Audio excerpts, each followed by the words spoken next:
chers frères et sœurs. Nous retrouvons notre Père Claude La Colombière, qui est encore à Avignon, mais voici qu'il termine ses études.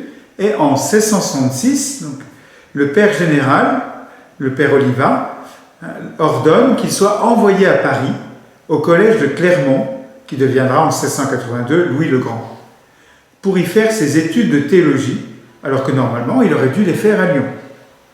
Claude, étonné d'ailleurs par cette nomination, avait écrit au Père général pour l'en remercier.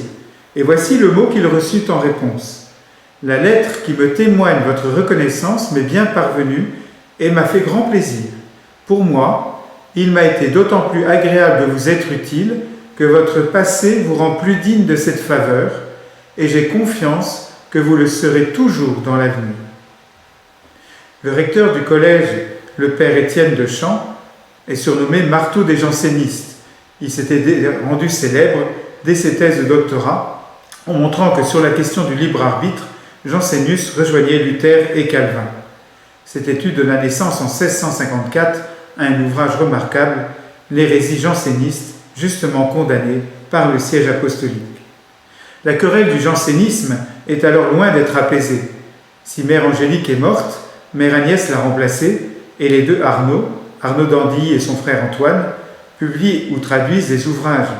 Si Pascal est décédé en 1662, l'effet des provinciales se prolonge. Les 4 évêques de Pamiers, d'Alais, de Beauvais et d'Angers ont refusé de signer la condamnation pure et simple des 5 propositions erronées, extraites de l'Augustinus, malgré l'ordonnance d'Alexandre VII. En 1667 éclate l'affaire du Testament de Mons, donc une traduction du Nouveau Testament, œuvre de Sacy et de ses amis de Port-Royal, dont la traduction tendancieuse favorisait les options jansénistes. L'autorisation d'imprimer en France ayant été refusée, ils firent publier l'ouvrage à Amsterdam sous le nom d'un libraire de Mons.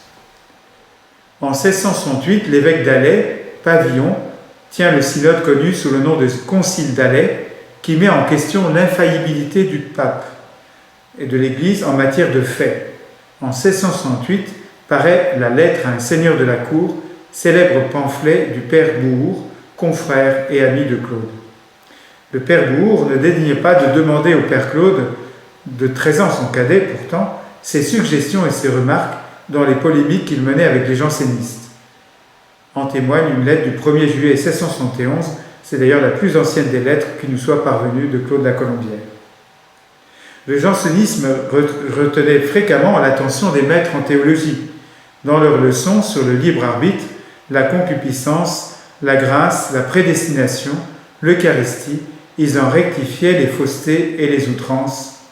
Au spectacle d'une doctrine qui restreignait si douloureusement l'amour de Dieu et laissait entendre que Jésus-Christ n'est pas mort pour tous les hommes, Claude sera mieux disposé à comprendre l'importance des révélations qui devaient confirmer avec l'insistance que nous connaissons la tendresse et l'universalité de cet amour.